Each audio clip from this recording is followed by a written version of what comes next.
Your son made me pregnant. What? Pay me $30,000 as compensation. When I answered the phone at the store, a young female voice suddenly said this to me. The woman on the other end of the line talked one-sidedly and did not identify herself. I had assumed it was a prank call, but I had no idea that this call would lead to such a thing. My name is Zoe Watts. I am the owner of a popular restaurant in a certain location. It has been featured on national television and in magazines, and most seats for lunch and dinner are reserved every day. However, as the restaurant has become famous, there has been an increase in unfamiliar sales calls and prank calls. So, I just brushed off these calls as a kind of prank. But when the caller called me at the restaurant and suddenly told me that she was pregnant, I was taken aback because I did not understand what she was talking about. I do indeed have a son, but there is no way in the world that he would get someone pregnant. So I got a little bit naughty, thinking that a prank caller saying the most shocking line ever sounded kind of interesting and was curious to hear the details. I aborted my child and I'm hurt, emotionally and physically. What are you going to do for me? And you're going to pay for my surgery. Well, first of all, excuse me, who are you? It is a hard part of the customer service business to have to respond politely, even if it is a prank call. It would be troublesome if the call is recorded, made into a story, and then the caller starts telling all kinds of things about us. I'm a customer at your store. Your son hurt me, and that's the first thing you say to me? You and your son have no common sense or compassion. I don't think my son is capable of such a thing. The employees in the kitchen and at the counter glanced at me as the conversation took on an atmosphere that did not seem to be a dinner reservation. I chuckled to reassure them and waved a fluttering hand to signify that it was okay. Your son forced himself on me on a dark night street. You recognized his face in the dark? Of course I could. But is it really our son? Don't be silly. I am absolutely sure. He is your son who lives with you. I've been too scared to go out alone since then. What are you going to do? She goes on to describe in detail how she was attacked. I think you have the wrong person. But it's a very important story, isn't it? So, I was wondering if you could meet me in person. People who make these kinds of prank calls do not like to meet face to face, so if I suggest a meeting, they often back down. At first I was amused to hear this, but it was going to be longer than I thought, so I suggested that it was time to end the call. You want me to meet the offender's parents? Toward a victim who is hurting. That's impossible. But I would like to meet you and see what you have to say. Are you saying that I am lying? That's not what I'm saying. I know she was lying to me. I was trying to resist the urge to say, "You're lying, aren't you?" I can't believe that such a person is the manager of a company. She began to scold me. Anyway, why don't we meet and talk? No matter how many times I suggested it, she still refused to meet with me. I see. Then what do you want me to do? Pay the compensation, it's $30,000. But I can't pay such a large amount of money because you have the wrong person in the first place. You can pay it. I know your store is thriving. If you don't pay, I will sue you to the police. Even though it is a popular restaurant, $30,000 is a lot of money for our restaurant, which has only a few seats, and I have no intention of paying it in the first place. I'll go to the police, but is that okay? No, it's fine. I said this without hesitation, and the woman became silent for a moment. If my son really did something like that, as a parent I should make him pay for it. But I don't think he did it in the first place. How can you say he didn't do it? Don't think it's only your son. You should be a little skeptical. I would believe you if you had some proof. Do you have any? Proof. I don't want to be asked for money without any proof. The woman on the other end of the phone is silent for a while, as if she is thinking about something. If you don't have any proof, I'll hang up. And when I was about to hang up the phone. Wait a minute. If I have proof, you'll pay me money? Well, I guess I'll think about it. Wait a minute. I'll bring the proof. Almost as soon as the words were finished, the woman hung up the phone with a snap. Owner, are you all right? No problem. It's just a prank call. Ronnie, the employee, sounded concerned, so I told him so. There was no way she could find any evidence, so I was sure I wouldn't hear from her again. But I had a bad feeling that if she got in and made a scene in the restaurant, I would not like it. That night, when I was preparing for dinner and had forgotten all about the phone call, Ronnie held an envelope in his hand. Ronnie came running up to me with an envelope in his hand and a pale face. What's wrong? It's not like you to run in the store. Owner, this is for you. He handed me a letter. Dear Zoe Watts, I was attacked and impregnated by your son. Please transfer $30,000 in compensation. Below the letter was a bank transfer address, and the payee's name was Nadia Clarkson. Ronnie, who was the first to see the contents of the letter, which was not addressed or sealed, looked pale and upset. Calm down. But. Because you know my son. I said, and he looked, oh. He looked relieved. There was still something in the envelope, and when I took it out, to my surprise, it was a pregnancy test. What is that? Hearing the commotion, the other employees gathered around, all of them seemingly surprised. Don't tell me it's really the owner's son. Some employees gave me a contemptuous look, but after a brief explanation, everyone seemed immediately convinced. I put the items sent to me away in my desk and went back to my usual work. A few days passed after that without transferring the money. Of course, but something a little depressing had happened during this time. Owner, she was here again. Ronnie looked fed up and brought me an envelope. Well, just in case you want to take a look at the contents, put it in its usual place. Recently, harassing letters were being put in the store's mailbox several times a day. You are not going to run away. Pay me. The owner is the parent of a criminal. His son got a college girl pregnant and he never apologizes. The owner of this store is a cruel woman with no human heart and no sincerity. Insane, overprotective, poisonous parents. It's your fault that your son became like that. Take responsibility. I will stop customers from coming to this store. It's for the good of the world and people. What will happen to the store so that no more customers will come here? Like that restaurant where that greasy, black, disgusting stuff is in the food. I don't think I'll ever go there again. The content gradually escalated, and the last one was a threat. Fortunately, we have yet to receive any complaints that something was really in the food.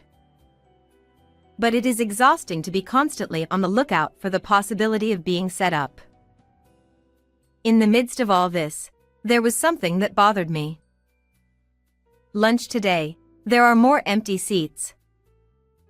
Little by little, really, but the number of customers is decreasing. Yes, that's right. We're always full, but today we have 2 empty tables. I thought of the poor food waiting in the kitchen to be cooked. Owner, I look up when I am called and see Ronnie coming toward me with his laptop in his arms. look at this review site. I looked at the computer screen and found terrible slanderous comments on the latest reviews. Poor customer service. They don't listen to their customers. Especially the owner. Seems to have been featured on TV and in magazines and is feeling good about it. The food is getting lazy. The soup is thinner than the last time I was there. I saw an employee drop the meat down before grilling and then gently put it back up. Everyday low reviews are being posted and the star ratings that were at the top of the list are dropping fast. I found myself shaking with anger. Why should I be hurt by such unjustified words? We are getting ready, right? A low, cold voice that I couldn't believe was my own was unintentionally coming out of my mouth. Yes. It's almost done. I chuckled at Ronnie's answer. It has been a week since I discovered the slanderous comments on the review site. The number of customers was getting fewer and fewer. When I went out into the hall, I found Watson, a regular, and a young woman sitting side by side at the store counter. Watson, thank you for everything. You must be tired. I greeted him, and Watson said something to me about my labor. No, my work is what I live for. I responded with a smile, and Watson shook his head in sympathy. That's great. Your son is in trouble. But don't give up. Don't be discouraged. I'm on your side, and I'm going to give your son the strength he needs to atone for his crime. Huh? I froze at those words, not knowing what he was talking about. No, this store, which is always crowded at any given time, has been somewhat empty lately, so I wondered what was going on. Then this girl next to me was kind enough to show me an internet page that had information about this restaurant. Then he turned to the pretty 20-something-year-old woman sitting next to Watson. It's really tough, isn't it? I like this place, so I've been coming here recently to lend a hand, even if just a little. I remembered that I might have seen her often at the shop recently.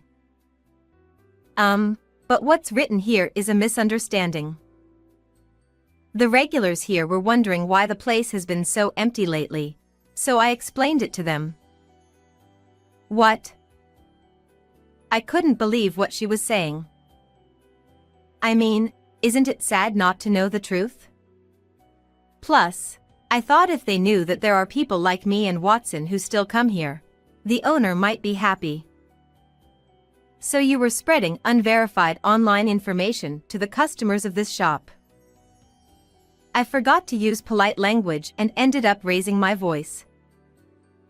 Eek, scary. I read online that the owner is a terrible person, but I thought that wasn't true, but it seems like it might be true after all. If you've done something wrong, you should just apologize honestly. She twisted her body and moved away from me, as if trying to avoid a blow even though I wasn't raising my hand. Miss, that's not a good way to talk. Zoe must be tired from everything that's happened. Watson was trying to defend her, but that wasn't the point. The issue was different from that. At that moment, a bag fell off the chair behind her with a thud. As she twisted and moved around, it must have shifted. Despite my anger towards her, my customer service instincts kicked in, and as I reached to pick up the bag, Nadia Clarkson. My hand stopped at the name written on the student ID that had fallen out of the bag.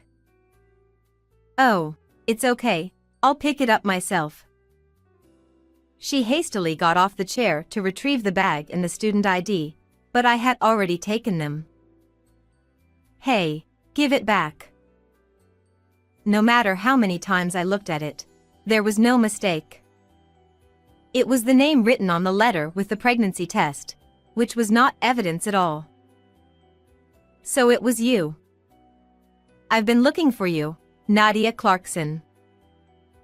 Ah, I must have mixed up my friend's student ID, so I'm not Nadia.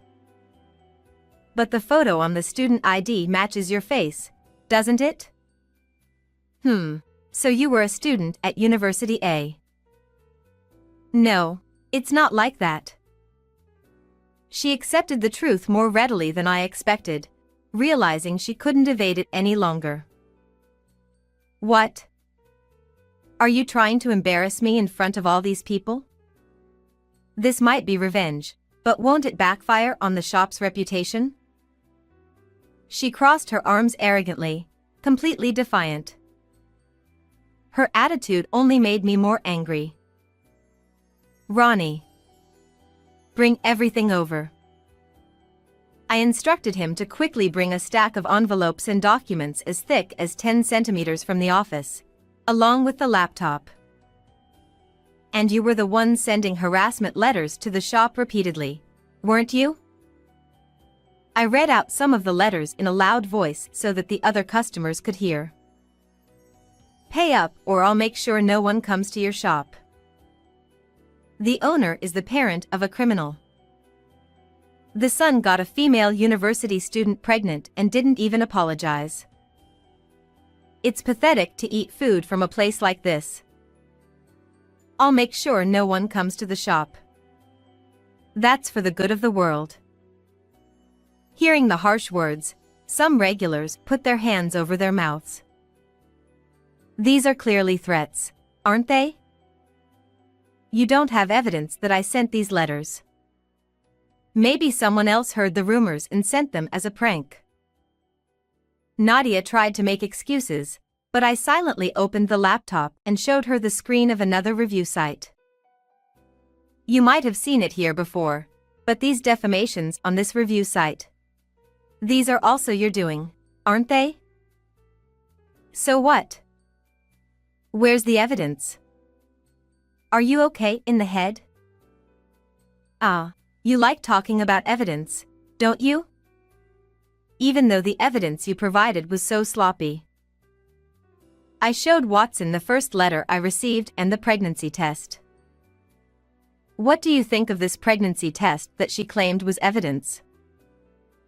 That red line is drawn with a marker.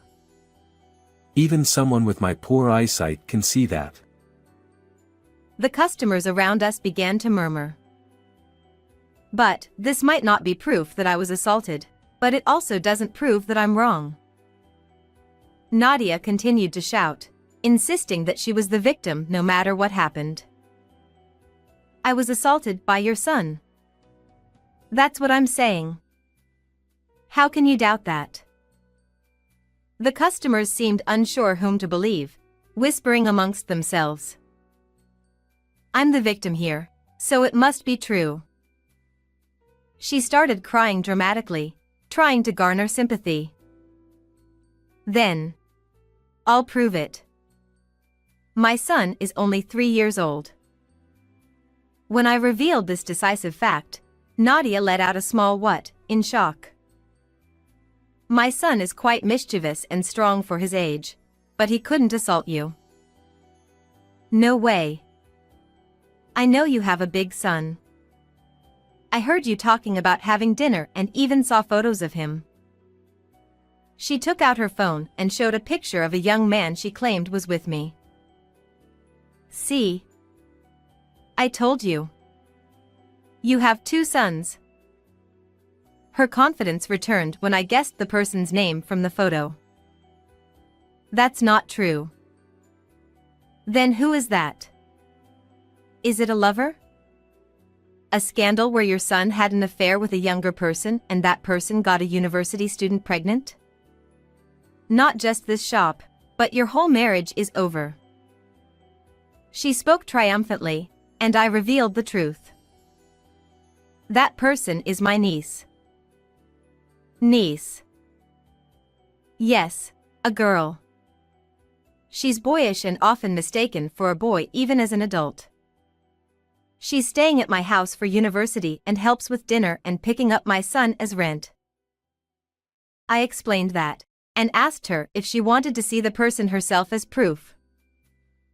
By the way, as for the harassment letters and the review site posts, I have all the evidence now. Evidence? Lies. Nadia looked like she was about to collapse and weakly turned her head toward me. I've already consulted the police and our legal advisor. I explained everything I had prepared with Ronnie's help so far, such as the matching fingerprints on the letters and the identification of the review site poster as the same person. With all escape routes blocked, Nadia sat down in defeat. Earlier, you said that if you did something wrong, you should apologize quickly, right? I thought I heard her mumble something as she looked down, but I couldn't make out if it was an apology. I will contact the police about you. Of course, I will also inform your parents and your university. I will also be seeking compensation, so be prepared for that. No, please don't do that. I'm still a student. Please spare me. Even though you're a student, you're already an adult. You have to take responsibility for your actions. That's not fair. Please, just let it go. After that, I filed a report with the police against her for defamation and obstruction of business. I also sought damages for the shop's losses. She was originally a big spender, buying designer bags and clothes with a credit card, and it seemed her crime was a result of her inability to pay off her debts. Naturally, she was expelled from the university.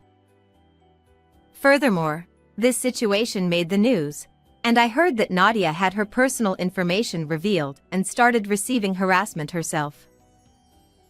Through our lawyer, we also had the defamatory posts on the review site removed.